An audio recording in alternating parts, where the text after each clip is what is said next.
எனக்கு ஃபர்ஸ்ட்டு வந்து டப்பிங் ஆர்டிஸ்ட்லேருந்து போலாம் அப்படின்றது தான். இந்த டப்பிங் ஆர்டிஸ்ட்டுக்கான இதுதான் இப்போ நீங்கள் ஸ்டார்ட் பண்ணுறீங்கல்ல, இதுதான் எனக்கும் கொஞ்சம் கம்ஃபர்டபுளாக இருக்கும். அப்படின்றீங்களா? சரி, அந்த டப்பிங் ஆர்டிஸ்ட்டா ஃபர்ஸ்ட்டு நீங்க அந்த ஸ்டுடியோ ரூம்குள்ள போயிட்டு பேச போன மொமெண்ட் ஒண்ணு இருக்குதுல்ல. அது எங்க ஆரம்பிச்சது? அங்கருந்து ஆரம்பிக்கலாம்னு எனக்கு தோணுது. 1977 இல்லைன்னா 78 பிகினிங் அப்படி தான் இருக்கணும். மெட்ராஸ் சினி லேப் ராயப்பேட்டையில். அங்கே அங்கே ஒரு தேட்டரில் எனக்கு ஒரு வாய்ப்பு வந்தது. அதிசய மாப்பிள்ளைன்னு ஒரு படம். ஓகே. அதில் செகண்ட் ஹீரோவுக்கு பேசுகிறதுக்கு வாய்ப்பு வந்தது. ஆக்சுவலாக டப்பிங்னு ஒரு ஃபீல்டு இருக்கிறது எனக்கு தெரியாது.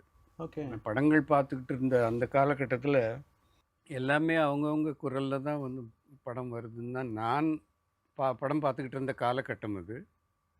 ஆனால் அதே டப்பிங் ஃபீல்டில் நான் வந்து ரொம்ப பாப்புலர் ஆவேன், ரொம்ப பிஸியாக ஆகிடுவேன்லாம் கொடி கட்டி பறந்தீங்களே! இப்ப வரைக்கும் நீங்க இந்த பண்ண மாதிரி சாதனை அப்பப்போ நீங்கள் நடுவில் சொல்லணும். கண்டிப்பா சார். அது உண்மை இருக்கிறதால சொல்லப் போறேன். கொடி கட்டி பறந்தீங்கன்னு சொன்னீங்க பாருங்கள், இது நீங்கள் அங்கங்கே சொல்லணும் நீங்கள். கண்டிப்பா, கண்டிப்பா. கொடி கட்டி பறந்தீங்க.